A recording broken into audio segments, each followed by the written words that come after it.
pulled over, searched without cause and humiliated.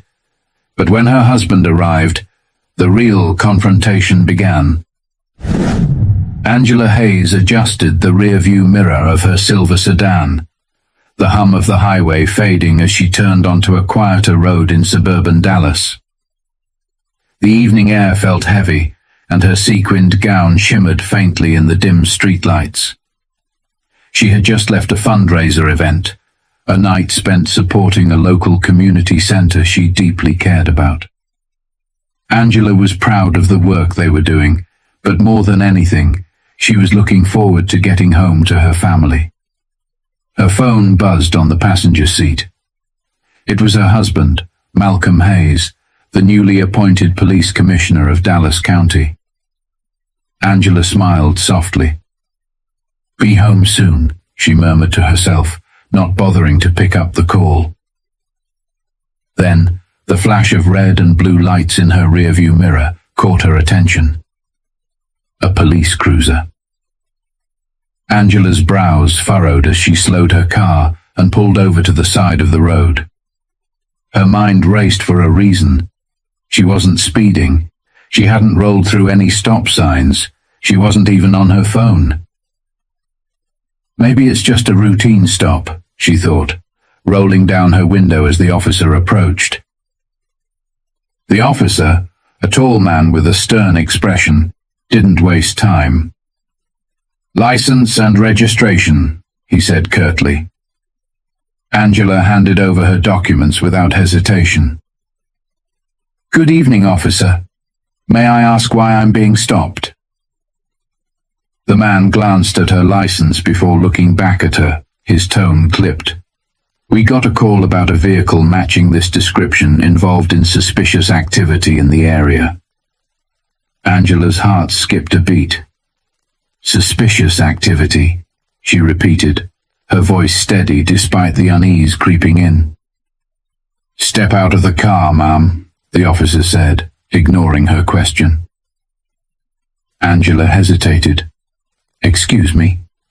I'm not sure I understand." "Step out of the car now," he interrupted, his tone firmer. Another cruiser pulled up behind the first, and two more officers got out, their flashlights cutting through the dark. Angela's hand trembled as she unbuckled her seatbelt and opened the door. She kept her hands visible, just as her husband had taught her. "I'm complying," she said, keeping her voice calm but firm. "But I'd like to know why I'm being treated this way." Her calm demeanor seemed to agitate the officers further. One began searching her car without asking permission, rifling through the back seat and trunk. The other two stood close, watching her every move. Angela's heart pounded. This wasn't right. She had nothing to hide, but the way they treated her, like she was guilty of something, was humiliating. But Angela wasn't the kind of woman to cower. "I'd like to call my husband," she said, her voice cutting through the tension. One officer scoffed. "You can do that after we're done here." Angela's jaw tightened, but she said nothing. She didn't want to escalate the situation. Instead, she silently prayed that someone would intervene, that this would end before it spiraled further. But little did she know, the situation was about to take a turn that no one could have predicted. Angela stood by her car, the cool night air brushing against her arms as she watched the officers rummage through her belongings. Her perfectly organized trunk, filled with boxes of brochures and event materials from the fundraiser, was being treated like a crime scene. They pulled out items, inspecting them as if they might uncover something sinister. One officer held up a stack of pamphlets. "What's all this for?" Angela's voice remained calm but firm. "I just left a fundraiser. Those are brochures for the community center we're supporting." He stared at her, his expression unreadable, before tossing the stack back into the trunk without a word. The second officer, a younger man with a nervous energy, approached her. "Ma'am, Are there any weapons, drugs, or anything illegal in this vehicle? No, officer, Angela replied, her patience wearing thin. I told you I've done nothing wrong. I'd appreciate if you could explain why I'm being treated this way. Her composure only seemed to irritate them more. We're just doing our job, the older officer barked, slamming the trunk shut. Angela glanced at her phone, which was still on the passenger seat, buzzing again with an incoming call from Malcolm. May I retrieve my phone to call my husband now? She asked. The officers exchanged glances. No sudden movements, one of them said, as if she were a threat. Angela fought the urge to roll her eyes but complied, carefully reaching into the car to grab her phone. The officers seemed almost disappointed when nothing about her behavior justified their suspicions. But they weren't done yet. We're running your plates and license, one said, stepping away. Angela crossed her arms, watching as the second cruiser's spotlight illuminated her car. The scrutiny, the assumptions, the complete disregard for her dignity, it was infuriating. But she kept her cool, knowing that any sign of frustration could be twisted into a reason to escalate further. She dialed Malcolm's number with steady fingers. He picked up almost immediately. Angela, are you okay? I've been calling. She cut him off. Malcolm, I'm pulled over by the police, and they're searching my car without cause. I need you here, now. Malcolm's tone shifted instantly, his voice filled with both concern and authority. Where are you? I'm coming. Angela gave him her location, her voice faltering just slightly as the weight of the situation settled in. Please hurry. As she ended the call, she noticed the officers watching her closely, their postures stiffening. They didn't know who she had called, but something about her confidence seemed to unnerve them. Minutes passed, each one feeling longer than the last. Angela remained silent, standing tall despite the humiliation. She noticed a few cars slowing down as they drove by, their occupants rubbernecking to see what was happening. And then she heard the sound of a car pulling up. A sleek black SUV rolled to a stop nearby, and the driver's door opened. Malcolm stepped out, his tall frame exuding authority, his face a mask of restrained anger. But what happened next was something neither Angela nor the officers could have anticipated. Malcolm Hayes wasn't the type of man to lose his temper easily. Years of experience as a public servant and, most recently, the police commissioner had taught him the value of control, even in the most heated situations. But tonight, seeing his wife standing on the side of the road, surrounded by officers with a look of defiance masking her unease, something inside him burned. He stepped out of the SUV and closed the door firmly, the sound cutting through the tense air. The officers glanced at him, their guarded expressions betraying their surprise at his confident stride. Malcolm was dressed sharply in a tailored suit, his police badge clipped to his belt and glinting under the streetlights. "Good evening," he said, his voice calm but edged with authority. "I'm Malcolm Hayes, Dallas County Police Commissioner. Someone want to explain to me why my wife is being detained and her vehicle searched without cause?" The older officer, clearly the one in charge, straightened his posture but didn't quite meet Malcolm's eyes. "Sir, we're conducting an investigation.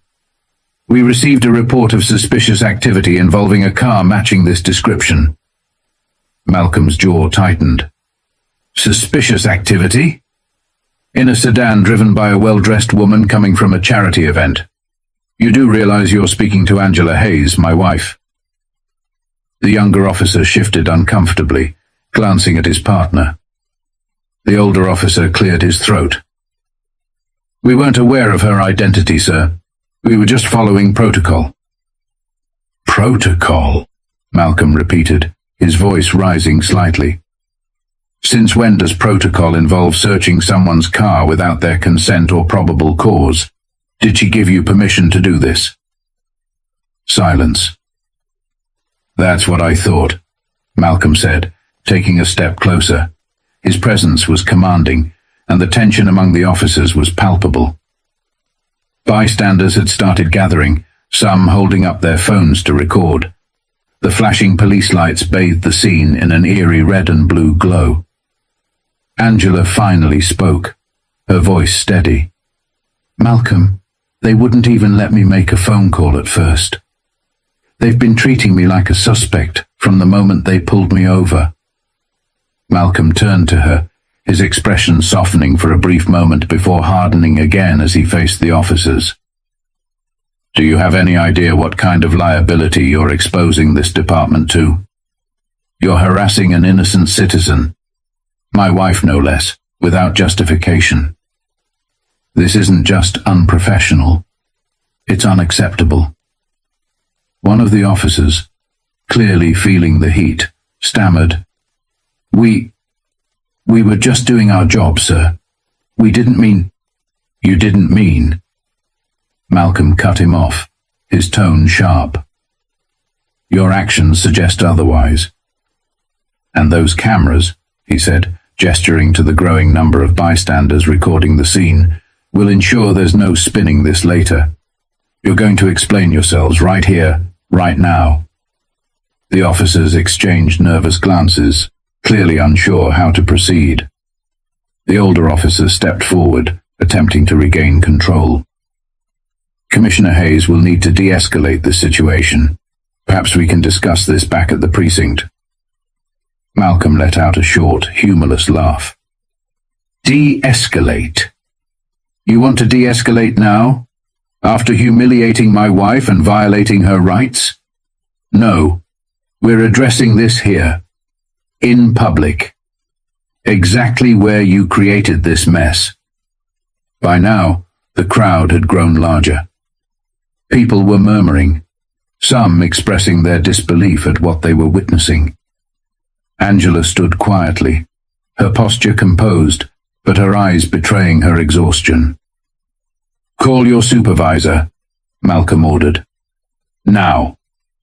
The older officer hesitated, but ultimately reached for his radio, his demeanor reluctantly compliant. The tension in the air was thick, the weight of accountability pressing down on the officers as they awaited their superior's arrival. But what happened when the supervisor arrived would turn this already tense situation into a breaking point for everyone involved. The faint crackle of the police radio broke through the tense silence as the older officer called for his supervisor. The minutes that followed felt like hours, with Malcolm standing his ground, Angela silently watching, and the crowd growing larger. Some bystanders murmured among themselves, while others whispered into their phones or live-streamed the scene. Finally, a black and white SUV pulled up, and out stepped Lieutenant Charles Donovan. His uniform was crisp, and his expression betrayed a mixture of annoyance and confusion as he approached the group. What's going on here? Donovan demanded, his eyes scanning the scene. He barely glanced at Angela before turning to Malcolm.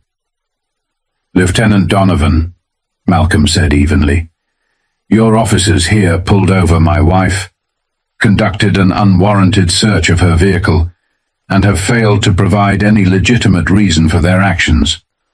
I'm waiting for an explanation. Donovan's eyes widened as the realization hit him. Commissioner Hayes. I didn't realize. That's the problem, Lieutenant, Malcolm interrupted, his voice steady but sharp. It shouldn't matter who she is. Every citizen deserves respect and fair treatment, and this is anything but. The lieutenant's face tightened as he turned to the officers. Is this true? Did you search her vehicle without cause? The older officer hesitated. We had a report about suspicious activity. Cut the excuses, Malcolm interjected, his voice cutting through the air like a knife. You had no cause. None. And now, not only have you harassed an innocent woman, but you've also put this entire department under scrutiny. Do you even understand the gravity of what you've done? Donovan rubbed his temple, clearly trying to maintain control of the situation. Commissioner, I assure you, this will be investigated thoroughly. I'll handle it personally. Malcolm took a step forward, his voice unwavering. This isn't just about an investigation. It's about accountability. You don't get to sweep this under the rug, not this time. The crowd murmured in agreement, their phones capturing every word. Malcolm turned to them, addressing the bystanders directly. To everyone here, he said, raising his voice, this is the kind of behavior we've been fighting to eliminate in our police force. No one, no matter their status, their job, or their skin color, should have to endure this kind of treatment. This is why accountability matters. A smattering of applause rippled through the crowd. Angela watched her husband, pride flickering in her eyes despite the exhaustion she felt. Donovan looked increasingly uncomfortable. Commissioner, perhaps we can move this conversation somewhere private. No, Malcolm said firmly. Transparency happens here, in front of the people you serve. Your officers need to understand that there are consequences for their actions. If they don't, nothing will ever change. The officers shifted uncomfortably as Donovan struggled to respond. It was clear that the balance of power had shifted, and there was no escaping the consequences of what had unfolded. But the story didn't end there. The fallout from that night would spark a chain of events that no one, especially the officers involved, could have anticipated. The fallout from that night was swift and unrelenting. By the next morning, the video recordings of the confrontation had gone viral, shared across social media platforms with hashtags like #JusticeForAngela and #AccountabilityMatters. News outlets picked up the story, airing the footage alongside headlines questioning the integrity of the Dallas County Police Department. Angela and Malcolm sat side by side at their dining table, the morning light streaming through the windows. Angela, still tired from the night before, sipped her coffee while Malcolm scrolled through his phone, reading articles and comments. They're calling it the Hayes incident, Malcolm said, his tone heavy. I knew it would get attention, but it's bigger than I expected. Angela set her cup down and looked at him. It's not about us, Malcolm. It's about what this represents. How many people go through this every day and don't have the platform we do? They deserve justice too. Malcolm nodded, his expression somber. I've spent my entire career trying to root out this kind of behavior, and now it's clear there's so much more to do. Later that day, an emergency press conference was held. Malcolm stood at the podium, flanked by Angela and other members of the department's leadership team. His voice was calm but resolute as he addressed the crowd of reporters and community members. What happened last night was unacceptable, he began. The actions of those officers were not just a violation of policy but a betrayal of the trust that this community places in its police force. I want to be clear. This is not who we are, and this is not who we will be. He paused, letting his words sink in. There will be a full and transparent investigation into the incident. The officers involved have been placed on administrative leave, effective immediately. But this isn't just about disciplinary action. It's about systemic change. We need to ask ourselves why incidents like this continue to happen and what we, as leaders and as a society, are going to do about it. The crowd erupted in applause, but Malcolm's face remained serious. He turned to Angela, who stepped forward to share her experience. When I was pulled over last night, Angela began, her voice steady. I felt powerless. I did everything right, followed every instruction, but it didn't matter. I wasn't seen as a person. I was seen as a problem to be dealt with. And I know I'm not alone in feeling that way. She took a deep breath before continuing. But I also know that change is possible. It starts with accountability, with people speaking out, and with leaders like my husband who are willing to challenge the system from within.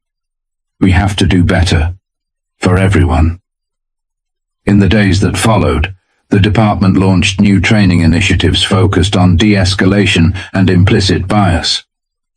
A citizens' advisory board was formed to ensure transparency and accountability. Malcolm personally reached out to community leaders, promising to rebuild trust and make the changes that were long overdue. The officers involved in the incident faced disciplinary action, and one chose to resign. Their actions were a stark reminder of how deep systemic issues ran, but also how necessary it was to confront them head-on. As for Angela, she became an advocate for justice, using her platform to amplify the voices of those who couldn't speak for themselves. She often told her story, not out of anger, but out of hope. "It's not just about what happened to me," she'd say. "It's about what we do to make sure it doesn't happen to anyone else." In the end, the Hayes family turned a moment of injustice into a catalyst for change. It wasn't easy, and the road ahead was long, but they faced it together with courage, conviction, and an unwavering belief that a better world was possible. And that's the lesson we all need to take away. Real change starts with accountability and the courage to stand up for what's right, even when it's uncomfortable. So ask yourself, what can you do to make a difference? Start today. Speak up. Push for change. Because every voice matters.